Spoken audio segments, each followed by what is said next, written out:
The knife glinted under the fluorescent kitchen light as Caleb plunged it into the heart of my world. Not my flesh, but the lie we'd built together for 2 decades. "Sebastian," he whispered, his voice cracking like thunder over the Hudson. "It was all a fabrication. From the first day I walked into your office pretending to be the orphan kid from Queens. And then, as blood, metaphorical, but no less real, seeped into the cracks of our shared history, he grabbed my collar and pulled me close. But God help me, through every stolen moment, I finally love you." I remember the exact second I decided to save him, though back then, he wasn't Caleb, not the man he'd become anyway. It was a sweltering August afternoon in 2005, the kind where New York's concrete jungle baked under a relentless sun, turning the streets into a pressure cooker of dreams and desperation. I was 32, fresh off a brutal divorce that had left me questioning every choice I'd made since law school. My firm, a mid-tier outfit in Midtown specializing in civil rights cases, was my anchor, the place where I could fight for the underdogs without the mess of personal entanglements. That's when he showed up. A scrawny 17-year-old with hollow cheeks and eyes like shattered glass, clutching a crumpled resume that screamed forgery from a mile away. "Mr. Hargrove?" "I'm Caleb Ruiz." My guidance counselor said you might look at my application for the internship. His voice was steady, but his hands trembled as he slid the paper across my desk. I glanced at it, GPA inflated, references from schools that didn't exist, a backstory about a single mom lost to cancer in a Queens tenement. It was all too pat, too rehearsed. But those eyes, they hooked me. In them, I saw the kid I'd been at his age, hustling through foster homes in Brooklyn, hiding who I was because loving men in the 90s meant fists and whispers and doors slammed in your face. "Sit down, kid," I said, leaning back in my creaky leather chair. The office smelled of stale coffee and printer ink, the AC rattling like it was on its last breath. "This resume's a house of cards. But tell me why you're really here, and maybe we can build something real." He froze, then deflated, spilling the truth in a rush. Run away from a conservative family in Jersey, couch surfing in the Bronx, forging docs just to eat. No parents, no safety net, just a dream of law school and a fire in his gut to make it mean something. I saw myself, but sharper, hungrier.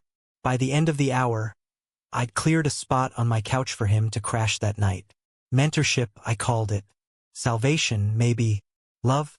That word lingered unspoken, a shadow in the corners of every late-night talk we'd have over the years. Those first months were a grind, the kind that forges steel from scrap.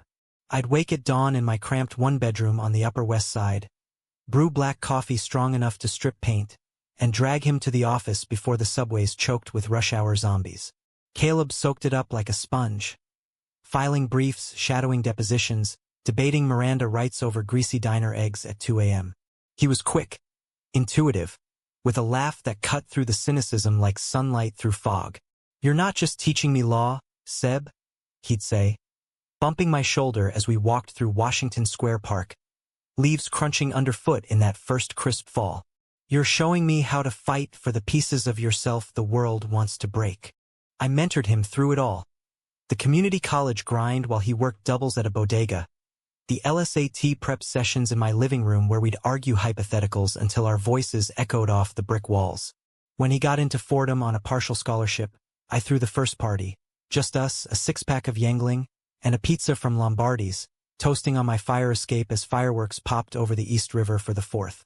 To the kid who faked it till he made it, I clinked my bottle against his. He grinned, that boyish flash of teeth, and for a heartbeat, his hand lingered on mine a second too long. I pulled away, chalking it up to the beer, to the heat of the night. But deep down, I knew. The pull was there, electric and dangerous, the kind of current that could light up a city or burn it down. Years blurred into a rhythm we both craved. Caleb graduated top of his class, clerked for a federal judge in Brooklyn. My connections greased the wheels, and by 30 he was my junior partner at the firm, now Hargrove and Ruiz, our shingle swinging proud on a sleek glass door in Flatiron. We'd taken on the big cases. Pro bono for queer kids evicted by bigoted landlords, class actions against cops who'd brutalized black and brown protesters during Occupy Wall Street. Late nights turned into all-nighters, fueled by takeout pho from the spot on Canal and stories swapped like secrets. He'd tell me about the Jersey house where his aunt had locked him in the basement for praying wrong, and I'd share fragments of my own ghosts. The dad who disowned me when he found my hidden playgirl, the ex-wife who'd called me a phase before fleeing to California. "You're my family, Seb," he'd say, eyes soft in the glow of my laptop screen as we pored over Discovery docs. "The only one that's ever stuck." I'd ruffle his hair, now thick and dark, threaded with the first hints of stress gray, and mutter something gruff about earning your keep. But alone, in the quiet after he'd crash on my guest bed, which had become his second home, I'd lie awake, heart pounding with the what-ifs. What if I crossed that line? What if this mentorship was just a coward's veil for the love screaming beneath? In America, we preach reinvention, but for two gay men navigating a world still laced with hate, some lines felt like fault lines, ready to swallow us whole. The cracks started small, hairline fractures in the foundation we'd poured with sweat and trust. It was 2023, the firm riding high on a landmark win, a settlement for trans asylum seekers brutalized at the border. Caleb and I celebrated at our usual haunt, the Dead Rabbit in Phi D, whiskey neat and tales of the trial's insanity. He was magnetic that night, tie loosened, sleeves rolled up to reveal the tattoo I'd watched him get on his 21st. A phoenix rising from chains, inked in a Hell's Kitchen parlor during Pride. "To us," he toasted, clinking glasses, his gaze holding mine like a promise. I felt it then, the shift, the way his knee brushed mine under the table and didn't pull away. But the next week, things soured. A client file went missing, a whistleblower doc on corporate espionage in the pharma wars. I tore the office apart, Caleb at my side, his face pale as we sifted through cabinets. "This could tank us, kid," I growled, slamming a drawer. He nodded, too quiet, eyes darting to his phone buzzing on the desk. Later, I found him in the break room, hunched over a call, voice low and urgent. "Yeah, it's handled. Just keep it quiet." He hung up when I entered, flashing that disarming smile. "Client. Always needy." I let it slide, chalking it up to paranoia from the case's stress. But paranoia has a way of rooting deep in New York soil, where everyone's hustling an angle. Then came the discrepancies. Bank statements I'd glimpsed on his desk showing transfers to offshore accounts, emails half-deleted about the mark in coded lingo. And the photo, God, that faded Polaroid I'd pulled from my desk drawer one rainy Tuesday, the one from his high school graduation that he'd gifted me years ago. I scanned it on a whim, ran it through a reverse image tool during a slow afternoon. The hit came like a gut punch. The face matched a missing persons report from 2003, not Queens, but a suburb in Ohio. Caleb Ruiz? A ghost name. The real kid in the photo had vanished after a house fire, presumed dead. My mentee, the boy I'd poured my soul into, was a chimera, stitched from stolen lives. I confronted him that night in my apartment, the skyline a glittering accusation beyond the windows. Rain lashed the glass like accusations, thunder rumbling as I slapped the printout on the coffee table. "Who the hell are you, Caleb? Or should I say, whoever you stole this from?" He stood frozen in the doorway, trench coat dripping, eyes wide with something between terror and relief. The air thickened, heavy with the scent of wet wool and unspoken truths. For a long moment he just stared, then sank onto the couch, head in hands. "Sebastian, I never meant for it to go this far." His voice broke, raw as the storm outside. The story poured out in fragments, jagged as lightning. Born Elias Kane in Dayton, Ohio, son of a preacher who beat the devil out of him for stolen glances at the neighbor boy. At 16, he'd torched the family garage in a fit of rage. Insurance money for his disappearance. Fled to New York with a backpack and a bus ticket, reinventing as Caleb Ruiz, the plucky orphan, because who wouldn't hire a sob story? The internship application? A Hail Mary, targeting me because my pro bono work screamed, safe harbor for strays. But it wasn't just survival. You were my beacon, Seb. From the articles I read, the way you fought for the invisible. I needed you, not your help but you. Betrayal hit like ice water, dousing the warmth of 20 years. You used me? I spat, pacing the Persian rug we'd picked out together during a flea market binge in Chelsea. Every case, every late night. It was all a con? For what money? Leverage? He shook his head, tears carving tracks down his stubbled cheeks. At first, yeah. The firm's Rolodex, the connections, they were gold. I funneled info to a contact, small stuff to build a nest egg. But it spiraled. Blackmailers, debts from the old life. I couldn't stop without dragging you down. The thunder peaked then. A crack that shook the windows, mirroring the fracture in my chest. I'd loved him, not as a son, not as a protege, but as the man who'd become my mirror, my missing piece. And now, he was a stranger, a thief of trust. Get out! I whispered, voice hollow. He rose, slow, like a man facing a firing squad, and paused at the door. I love you, Sebastian. Not the mentor, not the savior, the man who saw me even when I was invisible. That's the truth I stole nothing from. The door clicked shut, and I collapsed against it, the rain a relentless dirge. 20 years, evaporated. But in the wreckage, a spark remained. The boy who'd laughed with me under autumn leaves, the partner who'd stood beside me in courtrooms reeking of justice and sweat. Was love a lie if it bloomed from one? As sirens wailed below, I realized the real impostor was me, hiding behind mentorship to deny what my heart had known all along. Days bled into weeks, a gray haze of depositions and double espressos, the firm a ghost ship adrift without Caleb's steady hand. I'd catch myself reaching for his extension. Line 204, the one-eyed programmed first, only to slam the receiver down, knuckles white. New York didn't pause for heartbreak. It accelerated, shoving me through subway turnstiles and into boardrooms where partners eyed me like a lame horse. Hargrove, you look like hell. My old mentor, Judge Ellis, barked over lunch at Delmonico's, his steak knife gesturing like a gavel. That Ruiz kid finally crack under pressure? Kid was too slick. Always thought he had an angle. I forced a laugh, bitter as the dregs in my wineglass. Something like that. But inside, I was unraveling, threads of doubt pulling at the tapestry of our life. I'd hired a PI on a whim, discreet, the kind who blends into Alphabet City's dive bars, tasking him with digging into Elias Kane. The report landed in my inbox one drizzly Thursday. A dossier thick as a novel, pieced from police logs and redacted files. Elias, the preacher's son, had been a firebrand even young. Protests at school for gay-straight alliances. A juvenile record for slashing tires on his father's deacon's truck. The fire? No accident. He'd confessed in a sealed juvenile hearing, sobbing about burning the hate inside. Released on probation, vanished east. No priors in the city, but whispers of underground networks.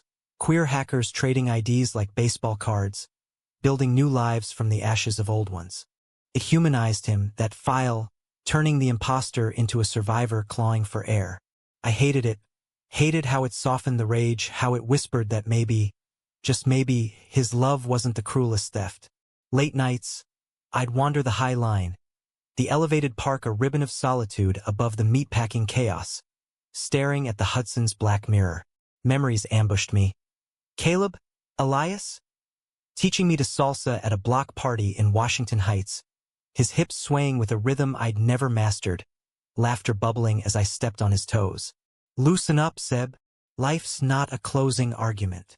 Or the winter we'd spent in the Adirondacks, escaping a blizzard-bound trial, snowshoeing through pines heavy with white, his breath fogging the air as he confessed, "You're the reason I believe in second chances." Second chance. The words mocked me now, as I drafted the dissolution papers for the firm. Hargrove and Ruiz was dead. I'd rebrand solo, a phoenix of my own, but hollow. Then came the package, unmarked, slipped under my door like contraband. A thumb drive and a note in his looping script. Watch this, then decide if I'm worth hating forever. See, I plugged it in with trembling fingers, the screen blooming to life in my dim living room. It was a montage, grainy footage stitched from years of hidden cams, his, not mine. There I was, ranting in the office about don't ask, don't tell repeal, fist pumping as the vote tallied. Me at his law school graduation, tearing up behind aviators as he crossed the stage. Us on a bench in Central Park during the pandemic, masked and distant, but his voiceover murmuring, even 6 feet apart, you're my center, intercut with shadows. Him in a dingy motel off Times Square, handing envelopes to suited ghosts, face twisted in disgust. Audio logs of pleas. I can't feed them more, it'll destroy him. His voice breaking on my name. The final clip gutted me. A confessional, filmed in what looked like a storage unit in Red Hook, concrete walls scarred with graffiti. Caleb, gaunt under a bare bulb, stared straight into the lens. Sebastian, if you're seeing this, I've failed you worse than I feared. The con started as survival, but it morphed into something uglier. Debts to men who'd sell their mothers for a headline. I leaked just enough to keep them off my back. But never about you, never the firm. It was my poison, not yours. And the love?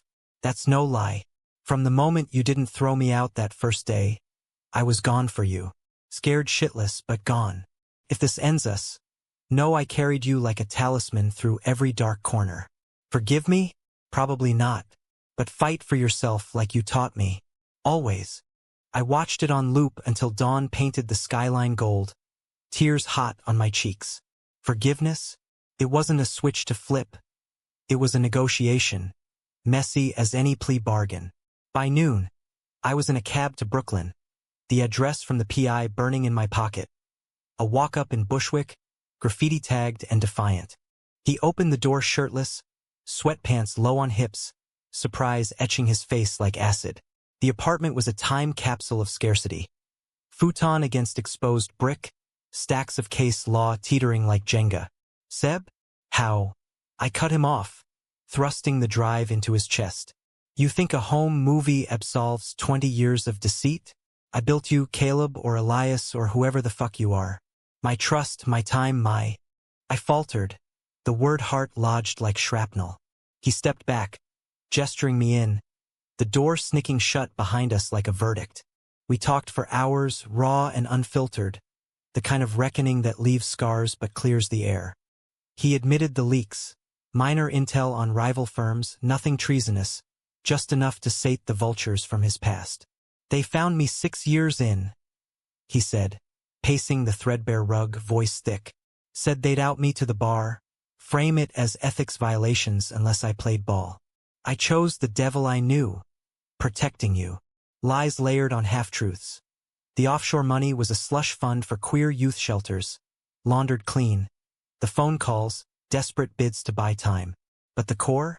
I was running from Elias, the broken kid. You made me Caleb, the man worthy of this. He gestured between us, eyes pleading.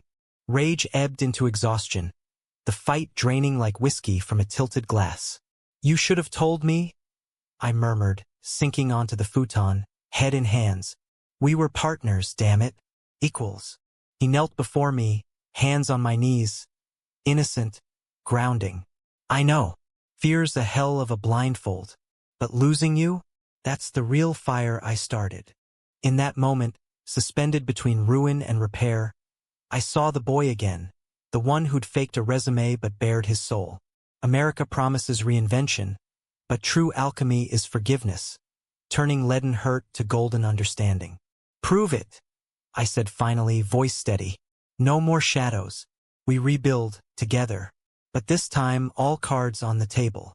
His smile broke slow, radiant as sunrise over the Williamsburg Bridge. Deal. Rebuilding wasn't linear. It was a zigzag through minefields, each step a test of nerve. We started small, dissolving the old firm quietly, re-emerging as Hargrove Kane and Associates. A nod to his true name, etched in brass on a door in Soho, sleek and unapologetic.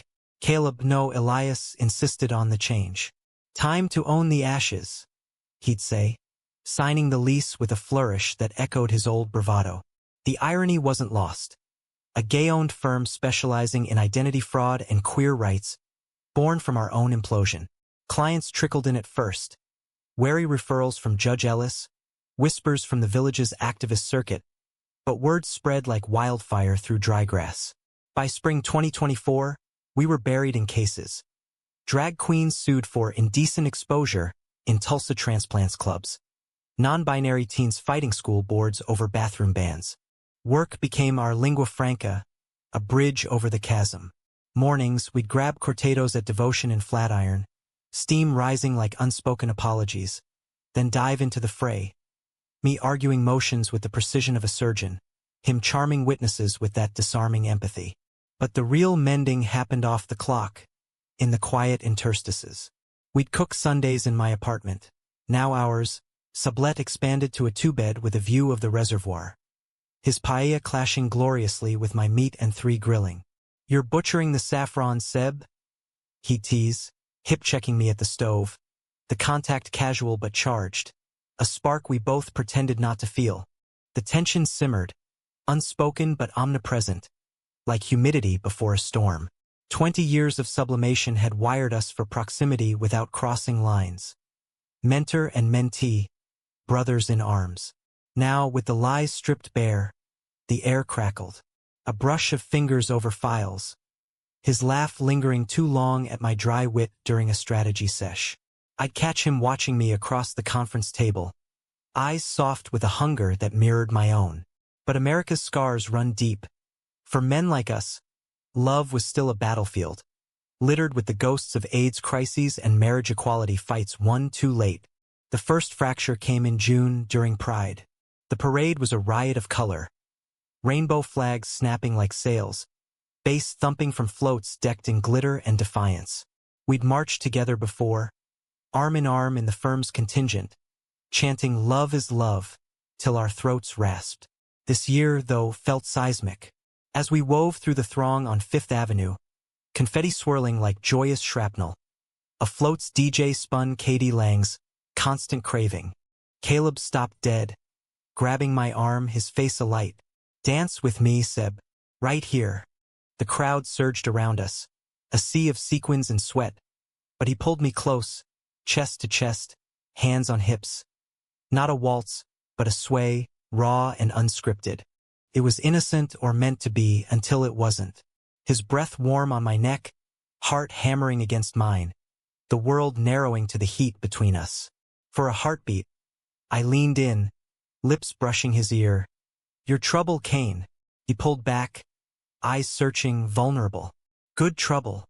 We laughed it off, but the seed was planted, germinating in stolen glances over the next weeks.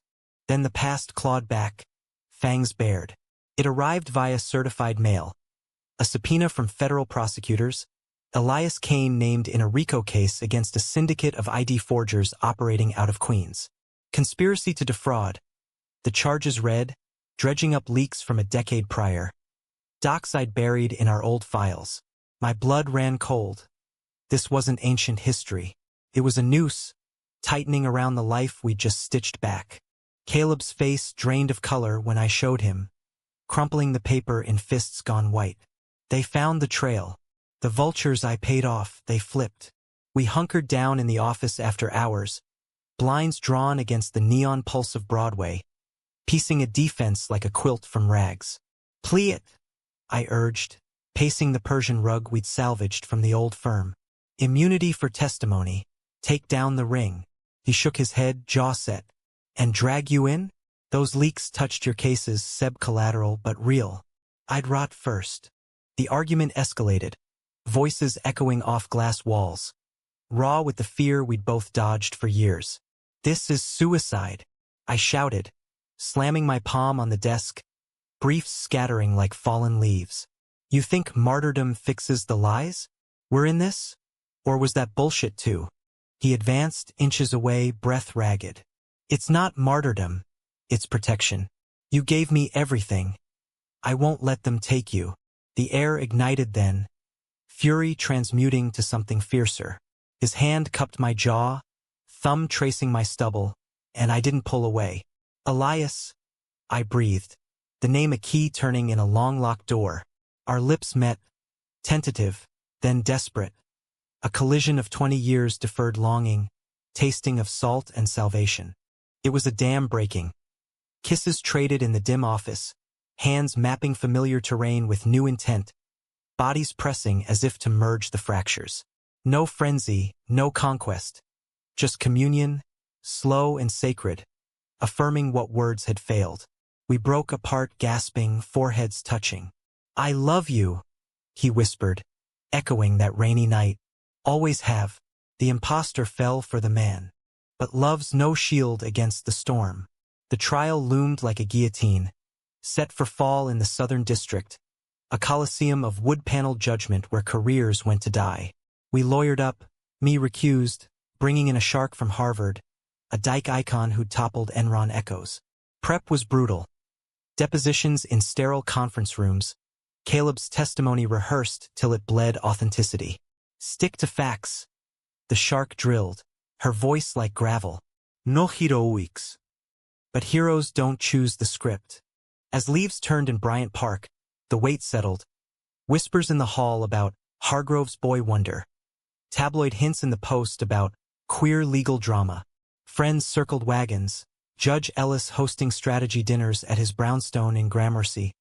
Plates of osso buco steaming as we mapped contingencies. Through it, our bond deepened, no longer veiled. Mornings tangled in sheets, his head on my chest as coffee brewed. Evenings walks along the promenade in Brooklyn Heights, hands linked defiantly against the autumn chill. "Whatever comes," he'd murmur, squeezing my fingers. "We face it as us." Yet doubt gnawed mine mostly. Was this redemption or delusion? Had I traded vigilance for vulnerability, loving the wolf in sheep's clothing?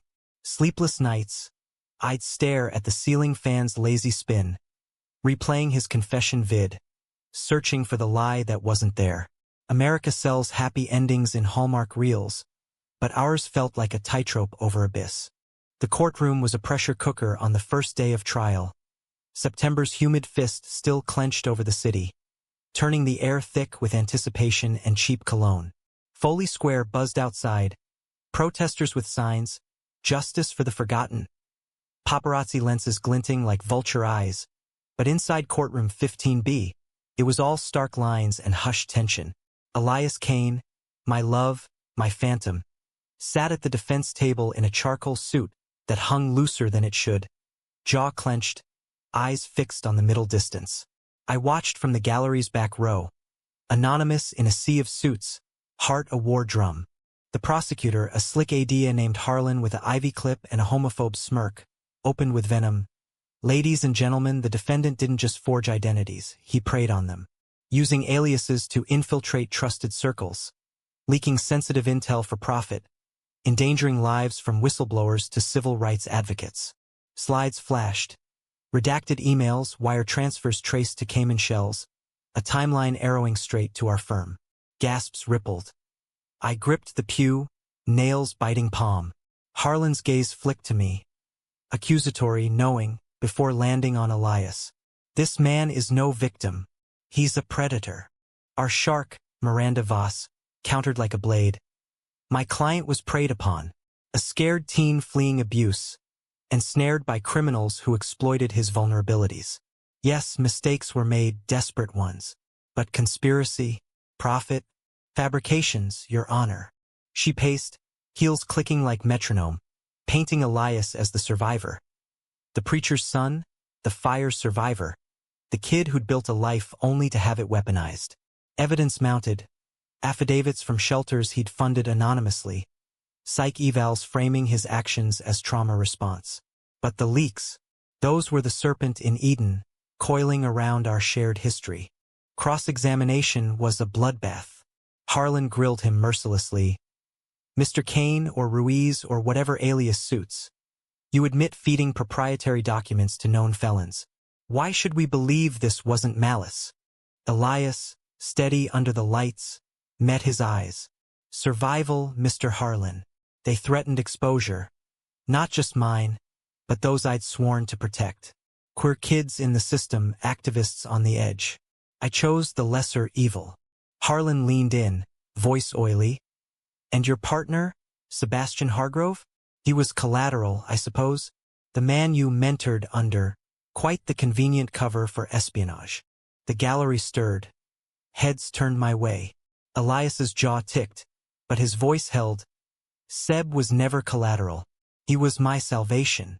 Everything I did, even wrong, was to shield him. Harlan pounced. Romantic, Mr. Kane. But love doesn't absolve fraud.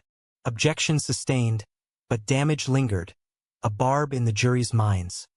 Our love, twisted into motive. Recess hit like a gut punch. I slipped out to the hall, lungs burning, only to find Elias waiting by the vending machines. Ty Askew. You heard that shit?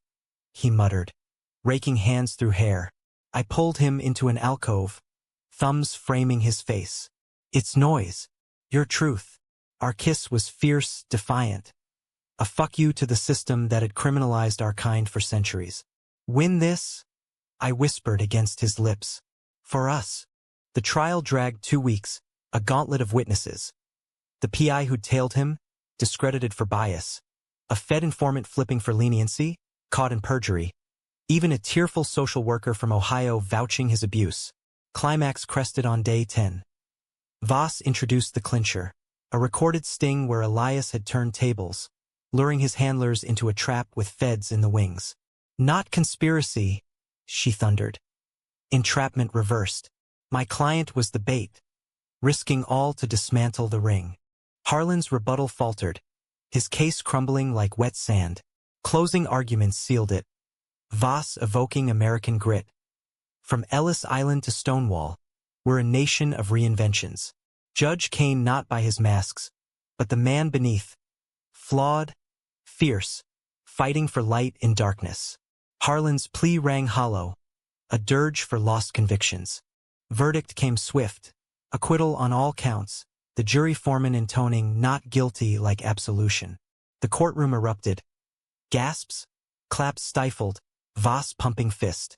Elias sagged, then rose, eyes finding mine across the divide.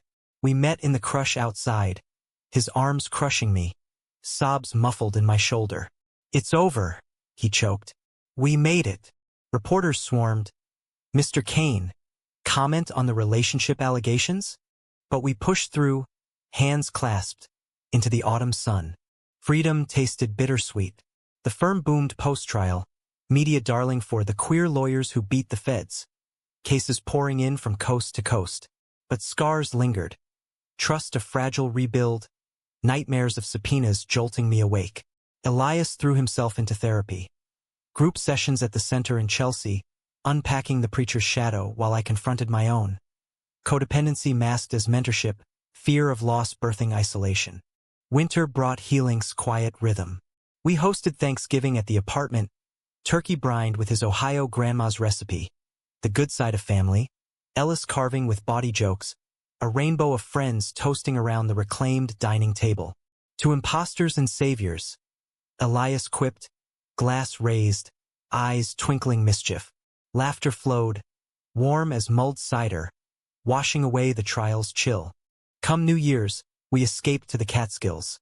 A cabin blanketed in snow, fireplace crackling like whispered promises. Under stars sharp as diamonds, bundled on the porch, he turned to me. 20 years, Seb, from fake resume to this. Worth every lie. I pulled him close, breath mingling in frost. Every one, because it led here, to you, real as the ground beneath us. Our love, forged in deception's fire, emerged tempered, human, messy, profound. America, with its bootstraps and backslides, taught us reinvention isn't erasure. It's integration, scars and all. We weren't boys anymore, no mentors or ments. Just two men, intertwined, writing the next chapter on our terms. And in that, the deepest truth.